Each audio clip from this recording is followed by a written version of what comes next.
మామూలుగా కొబ్బరికాయతో దిష్టి తీస్తారు, లేకపోతే గుమ్మడికాయతో దిష్టి తీస్తారు. కానీ అఖండ సినిమాలో బాలయ్య తలకాయతో దిష్టి తీస్తాడు. అది మీరు టీజర్లో చూసుండొచ్చు. తలకాయతో అంటే తల నరికి ఆ తలతో దిష్టి తీయడం కాదు.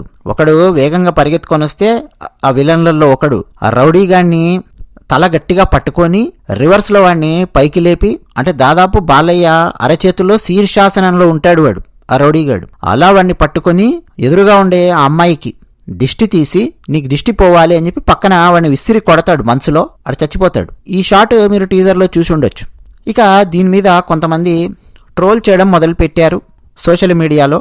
దాంట్లో అంటే ఆ ట్రోలింగ్లో చాలా అద్భుతంగా పాల్గొంటున్న వాళ్ళల్లో ఎక్కువ మంది హిందువులు ఉన్నారు, బాలయ్యకు యాంటీ ఫ్యాన్స్, ఈ పొలిటికల్ యాంటీ ఫ్యాన్స్, కులాలకు వ్యతిరేకంగా ఉండే కొంతమంది ఫ్యాన్స్, ఈ బాలయ్య కులానికి వ్యతిరేకంగా ఉండే ఫ్యాన్స్ ఉండొచ్చు, ప్రాంతానికి వ్యతిరేకంగా ఉండే ఫ్యాన్స్ ఉండొచ్చు, ఇంకా చాలా చాలా మంది ఉండొచ్చు. అందులో చాలా ఆసక్తిగా పాల్గొంటున్నటువంటి హిందువులు ఉన్నారండి. అది చాలా దారుణం. ఒక అమ్మాయి 300 బొక్క, నేను వెళ్ళాను సినిమాకి, ఈ టైప్లో కామెంట్ రాసింది. ఆమె డీపీ ఏముందో తెలుసా? ట్విట్టర్లో సుబ్రహ్మణ్య స్వామి వారి డీపీ పెట్టుకుందామే, అంటే హిందువు అని చెప్పి అర్థం. ఇక విపరీతంగా ట్రోల్ చేస్తూ ఉన్నారు.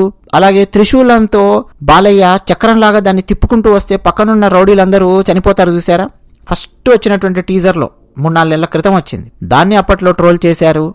సినిమాలో గనక మీరు ఈ షార్ట్స్ చూస్తే ట్రోల్ చేసేవాడు కూడా సిగ్గుపడతాడు, ఎందుకు ట్రోల్ చేశానురా నేను అని చెప్పి. చాలా చాలా అద్భుతంగా సినిమాలో సీన్స్ తీశారండి. నేను మీకు లాజిక్ చెప్తాను, కొంచెము బుర్ర పెట్టి ఆలోచించండి, మీకే అర్థం అవుతుంది. ఎస్, ఈ సినిమాలో ఫిజిక్స్తోనూ మ్యాథమెటిక్స్తోనూ జాగ్రఫీతోనూ సంబంధం లేకుండా, గ్రావిటీతో సంబంధం లేకుండా ఉండే ఫైట్స్ చాలా ఉన్నాయి, చాలా సినిమాలలో ఉన్నట్టే. సో అందుకని చెప్పి బాలయ్యను ట్రోల్ చేయడము, అందులో చాలా ఆసక్తికరంగా పాల్గొనడం కామెంట్ సెక్షన్లో కొంతమంది చేస్తున్నారు. ఏమండి, సూపర్ మ్యాన్ సినిమా చూసారా? అసలు గ్రావిటీతో సంబంధం ఉంటుందా సూపర్ మ్యాన్ చేసే పనులకు? గాల్లోకి ఎగురుతాడు, కార్లు బస్సులు లేపుతాడు, ట్రైన్స్ ఆపుతాడు, కొండలు ఇసిరేస్తాడు. ఎవరి సూపర్ మ్యాన్ పాత్ర? వేరే గ్రహం నుంచి వచ్చినటువంటి పిల్లవాడు. ఆ పిల్లవాడిని 2 దంపతులు పెంచుతారు, అతనికి శక్తులుంటాయి, అతడు సూపర్ మ్యాన్. ఇది కథ. స్పైడర్ మ్యాన్ ఎలా అవుతాడు? పవర్ ఉన్నటువంటి ఒక స్పైడర్ అతన్ని కాటేస్తుంది, ఆ తర్వాత అతడు స్పైడర్ మ్యాన్ అవుతాడు. కాబ్ వెబ్స్ లాంటివి నిర్మించుకుంటూ ఈ బిల్డింగ్ నుంచి ఆ బిల్డింగ్కి, ఆ బిల్డింగ్ నుంచి ఈ బిల్డింగ్కి దూకుతూ వెళ్తూ ఉంటాడు. గ్రావిటీతో సంబంధం లేదు. ఫ్యాంటమ్ సిరీస్ నా చిన్నప్పుడు నేను కామిక్స్లో చదువుతూ ఉండేవాడిని, న్యూస్ పేపర్లో. అంటే సూపర్ హీరో. అలాగే జైంట్ రాబోట్ అని చెప్పి మా చిన్నప్పుడు సాటర్డే సిరీస్ వచ్చేది దూరదర్శన్లో, నేను చూస్తూ ఉండేవాడిని. అలాగే మార్వెల్ సిరీస్, కెప్టెన్ అమెరికా కానీ, ఐరన్ మ్యాన్ కానీ, థార్ కానీ, హల్క్ కానీ, ఈ సూపర్ హీరోస్ వీళ్ళందరూ గ్రావిటీతో సంబంధం లేకుండానే ఫైట్స్, షార్ట్స్, సీన్స్ అన్నీ చేస్తుంటారు. ఈ మూవీస్ ఏవి కూడా ఫిజిక్స్కి అందవు మనకు. కాకపోతే మనకు బ్రెయిన్కి ఏమర్థమవుతుంది? వీళ్ళందరూ సూపర్ హీరోస్ కాబట్టి వీళ్ళు గాల్లోకి ఎగరగలరు, కొట్టగలరు, పెద్ద పెద్ద రాళ్లు విసరగలరు, 20 మందిని 30 మందిని కొట్టగలరు అన్నది మనకు సైకలాజికల్గా అర్థమవుతుంది. బాహుబలిలో కూడా మీరు చూస్తే రథాన్ని ఆపుతాడు.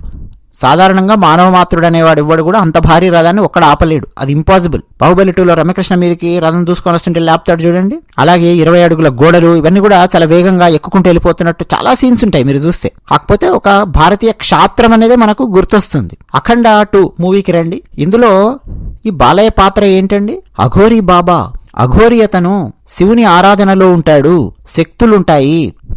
ఏళ్ల తరబడి హిమాలయ పర్వతాలలో, మంచు కొండల్లో, గుహల్లో ఒంటరిగా ఉండి తపస్సు చేసుకుంటూ ఉంటాడు, బ్రహ్మచారిగా ఉంటాడు, నిరంతరం శివ ధ్యానంలో ఉంటాడు, తపస్సులో ఉంటాడు. ఒక శక్తి అనేది జనరేట్ అవుతుంది. అలాంటి సాధువులు, సన్యాసులు, సంత పురుషులు ఎందరో ఉన్నారు మన భారతదేశంలో అన్న విషయాన్ని ఎందుకు నమ్మరండి ఈ ట్రోల్ చేసేవాళ్ళు కానీ, ఈ చాలా మంది హిందువులలో బాలయ్యని తిట్టేటటువంటి వాళ్ళు కానీ? అఖండ గురించి మాట్లాడుతున్నాను నేను. ప్రాక్టికల్ గా అబ్జర్వ్ చేసినటువంటి ఒక సాధువు, ఒక సంత పురుషుని గురించి చెప్పనా? మన భారతదేశంలో రీసెంట్ టైమ్స్ లో ఒకానొక ముఖ్యమంత్రి ఒకానొక పురాతనమైన దేవాలయానికి సంబంధించిన కట్టడాన్ని కూలగొట్టడంలో చాలా యాక్టివ్ పార్టిసిపేషన్ చేశాడు. ఆ ముఖ్యమంత్రిని లెఫ్ట్ అండ్ రైట్, ఆ ప్రభుత్వాన్ని లెఫ్ట్ అండ్ రైట్ ఇచ్చారు ఈ సాధువు గారు. వెంటనే ఆ ముఖ్యమంత్రి గారు తన మీడియా ఛానల్స్ లో ఇష్టం వచ్చినట్టు ఈ సాధువు మీద విషం కక్కించే ప్రయత్నం చేశారు. ఇవన్నీ ఆ సాధువు గారికి అర్థమయ్యింది. ఆయన ఏమి శాపనార్థాలు పెట్టలేదు, ఏమీ అనలేదు. సీన్ కట్ చేస్తే సరిగ్గా 1 year తర్వాత ఆ ముఖ్యమంత్రి అత్యంత దారుణంగా ఎలక్షన్స్ లో ఓడిపోయి ప్రజలకు మొహం కూడా చూపించలేనటువంటి పరిస్థితుల్లోకి వెళ్ళిపోయి ఇంట్లో కూర్చున్నాడు. బ్యాక్ టు బ్యాక్ 2 సార్లు ఓడిపోయాడు చాలా దారుణంగా. ఆ తర్వాత ఇంకొక ఆయన, ఒక ప్రతిపక్ష నేత ఒక ఆయన ఏం చేశాడంటే సేమ్ ఇదే సాధువు గారి మీద ఇష్టం వచ్చినట్టుగా అవాకులు చెవాకులు పేలాడు. ఈ సాధువు గారికి ఒక ప్రాంతాన్ని అంటగట్టాడు. ప్రాంతీయ తత్వాన్ని అంటగట్టాడు, పిచ్చి పిచ్చి మాటలన్నీ మాట్లాడాడు. అలా మాట్లాడిన 2 నెలల తర్వాత 3 నెలల తర్వాత జైల్లోకి వెళ్ళి కూర్చున్నాడు. తన కూతురి పెళ్లికి కూడా అటెండ్ అవ్వలేని స్థితిలో జైల్లో వెళ్ళి పడ్డాడు.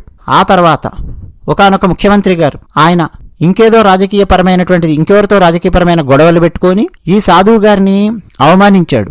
డైరెక్ట్గా ఏం మాట్లాడలేదు మీడియా ముందు గాని అవమానించాడు. అది అందరికీ అర్థమయ్యింది. అలా అవమానించిన సంవత్సరం తర్వాత ఎన్నికలలో ఓడిపోయి ఇంట్లో కూర్చున్నాడు. ఇవన్నీ నేను ప్రాక్టికల్ గా అబ్జర్వ్ చేసినవి. ఇంత చేస్తే ఆ సాధువు వీళ్ళనేమన్నా శాపం పెట్టారా, ఏం చేశారంటే ఏమీ చేయలేదు. నాకు తెలిసి నిరంతరం వారి గురువు గారు వారికి ఇచ్చిన మంత్రాన్ని కోటాను కోట్ల సార్లు ఈ సాధువు గారు జపించి ఉంటారు. నిరంతరం వారి పని అదే. ప్రతిరోజు సీతారామాంజనేయ స్వాముల వారికి లక్ష్మణుడితో సహా పూజ ఆరాధన అవన్నీ చేసి తీర్థం తీసుకున్న తర్వాత గాని వారు భోజనం చెయ్యరు. ఇది 7 ఏళ్ల తరబడి నుంచి వారు పాటిస్తున్నటువంటి నియమం. కోట్ల సార్లు మంత్రజపం చేసుంటారు. తాంత్రిక మంత్రాలు కాదండోయ్, సాత్వికమైనటువంటి మంత్రాలు మనందరికీ తెలిసినవే. ఒక పవర్ అనేది జనరేట్ అవుతుంది. అలాంటి వారిని మనం బాధ పెట్టామనుకోండి, రివర్స్లో వచ్చి మనకే ఏదో ఆ డివైన్ పవర్ కొడుతూ ఉంటుంది. కర్మగాలి వారు వారి నోట్లోంచి ఏమన్నా అన్నారా వీటికి చెడు జరగాలి అని, అది జరిగి తీరుతుంది. అలాంటి గొప్ప గొప్ప వాళ్ళు మహానుభావులు ఉన్నారు మన సమాజంలో. హిందువులే నమ్మకపోతే ఇంకెవరు నమ్ముతారండి? అఖండ సినిమాలో అఘోరీ బాబాకు పవర్స్ ఉన్నాయి అని ట్రోల్ చేయడం ఏంటి? సూపర్ మ్యాను నీకు బాగా కనిపిస్తాడు, స్పైడర్ మ్యాను బాగా కనిపిస్తాడు, ఎందుకంటే ఇంగ్లీష్లో ఉన్నాయి కాబట్టి, అంతేనా? ఫ్యాంటమ్ బాగా కనిపిస్తాడు, మార్వెల్ సిరీస్లో ఉన్న వాళ్ళందరూ బాగా కనిపిస్తారు. అఖండ 2 సినిమాలో వెనక పరమశివుని శక్తి అఖండాను నడిపిస్తూ ఉంటే అఖండ ఆ విధంగా అంత పవర్ఫుల్గా ఉన్నాడు అన్న విషయాన్ని కూడా డైరెక్టర్ మనకు చాలా షార్ట్స్లో చూపిస్తాడు. శివతాండవం చేసే సీన్ ఉంటుంది. నేను ఇంతకుముందే ఒక వీడియో పెట్టాను. కైలాసంలో శివుడు తాండవం చేస్తుంటే సేమ్ స్టెప్స్ ఇక్కడ అఖండ తాండవం చేస్తూ ఫైట్ చేస్తాడు. అంటే అఖండ అనే వ్యక్తి ఒక నార్మల్ మనిషి కాదు, ఎవరో ఒక అల్లాటప్ప మనిషి కాదు, ఒక డివైన్ పవర్, ఒక స్పిరిచువల్ పవర్ వెనక పరమశివుడు ఉండి నడిపిస్తూ ఉన్నాడు. పరమశివుడిని సాక్షాత్కరింపజేసుకున్నాడు, శివుడే ఆవహించి ముందుకు నడిపిస్తున్నాడు. ఇది మనకు సినిమాలో చూపించింది. అలాగే ఆంజనేయ స్వామి వారు ఒకనొక సీన్లో గదతో కొడితే మనకు అఖండాన్ని చూపించాడు డైరెక్టర్. ఆంజనేయ స్వామి వారే గదతో కొడుతున్నట్టుగా మనకు చూపిస్తారు డైరెక్టర్. అంత బాగా తీశాడు. అలాగే ఇంతకుముందు తలకాయతో దిష్టి తీస్తాడు చూసారా? మీరు ట్రోలర్స్ యొక్క ఇంపాక్ట్తో వెళ్ళి సినిమాలో చూస్తున్నారు అనుకోండి, ఆ ట్రోలర్ గాడు చేసిన జోకులు ఆ కుళ్ళు కామెడీయే మీకు గుర్తుంటుంది. కానీ మీరు ఆ సీన్ చూడండి, ఎంత హై వోల్టేజ్ ఉంటుంది. భారతదేశంలో గంగా నదిలో వైరస్ కలిపి కోటాను కోట్ల మంది హిందువులు వైరస్ బారిన పడి మరణించే విధంగా, దేవుణ్ణి ద్వేషించే విధంగా తయారు చేయాలి అని చెప్పి శత్రువులు పన్నాగం పన్నితే దాన్ని అడ్డుకోవడానికి ఈ అమ్మాయి అలాగే ఈమెతో ఉన్నటువంటి సైంటిస్టుల బృందము దానికి విరుగుడు వ్యాక్సిన్ను తయారు చేస్తే ఆ విరుగుడు వ్యాక్సిన్ దక్కించుకోవడానికి శత్రువులు ఈమెను చంపడానికి చేజ్ చేసి వస్తుంటే ఆల్మోస్ట్ ఈ అమ్మాయి చచ్చిపోయే పరిస్థితుల్లో అఖండ వచ్చి ఆ అమ్మాయిని రక్షిస్తాడు. చాలా చాలా హై వోల్టేజ్ ఉన్నటువంటి సీన్ అనమాట అది. అదిగో ఆ సీన్లో ఒకరిని కొట్టి ఇట్లా శీర్షాసనంలాగా వాడిని అరచేతుల్లో పట్టుకొని దిష్టి తీస్తాడు చూసారా? మనకు చూస్తుంటే చాలా హై ఇంపాక్ట్ గా అనిపిస్తుంది. మీకు బాలకృష్ణ కాదు అక్కడ ఉన్నది, అఖండ. ఏంటి అఖండ స్పెషాలిటీ అంటే డివైన్ పవర్ ఉంది. పరమశివుడు నడిపిస్తున్నాడు. పరమశివుడే అతని లోపల ఆవహించి ఉన్నప్పుడు, పరమశివుడే అతనికి సాక్షాత్కరించి ముందుకు నడిపిస్తూ ఉన్నప్పుడు అది పెద్ద లెక్క కాదు. ఆయన తలని ఇలా పట్టుకొని దిష్టి తీయడం, మళ్ళీ దాంట్లో ఒక్కొక్కడు ఈకలు పీకుతూ ఉన్నారు. తల ఇలా పట్టుకొని పైకి లేపితే చొక్కా కిందికి రావాలి కదా, అది కిందికి రావాలి కదా, ఇది కిందికి రావాలి కదా అని. అంటే ఏదో ఒక రకంగా సినిమా మీద బురద చల్లుదామా, విషం చిమ్ముదామా, ఇదే. దాన్ని ఆనందిద్దామా అనేది లేదు. ఒక శివుడి శక్తిని చూపిస్తున్నారు అక్కడ. అలాగే త్రిశూలం చక్రంలాగా ఉపయోగించి గిరగిర తిప్పుకుంటూ వస్తాడు చూసారా? ఒక పెద్ద ఫైట్ లో ఒక సీన్ లాగా వస్తుంది. అది మనకేమీ కామెడీగా అనిపించదు, ట్రోల్ లాగా అనిపించదు, ట్రోల్ చేయవలసిన వ్యవహారం లాగా కూడా అనిపించదు. ఎందుకంటే దానికి ముందున్నటువంటి ఆ కనెక్టింగ్ సీన్ అలా ఉంటది. భారతదేశం గురించి అంత నీచంగా మాట్లాడతారు శత్రువులు. అలాగే దైవం గురించి, మన దైవం గురించి అంత నీచంగా మాట్లాడతారు. శివుడే ఆవహించి ఒక్కొక్కరిని రుద్ర తాండవంతో నరికి పారేస్తుంటే ఎలా ఉంటుందో, దేశం గురించి ధర్మం గురించి మాట్లాడుతుంటే అది మనకు కనెక్ట్ అవుతుంది. అక్కడ హై వోల్టేజ్ సీన్స్ అండి అవన్నీ కూడా. త్రిశూలాన్ని చక్రంలాగా ఉపయోగించడం కానీ, దానికి ముందు వచ్చేవి తర్వాత వచ్చే హై వోల్టేజ్ సీన్స్ లోపల వస్తుంటాయి అవన్నీ.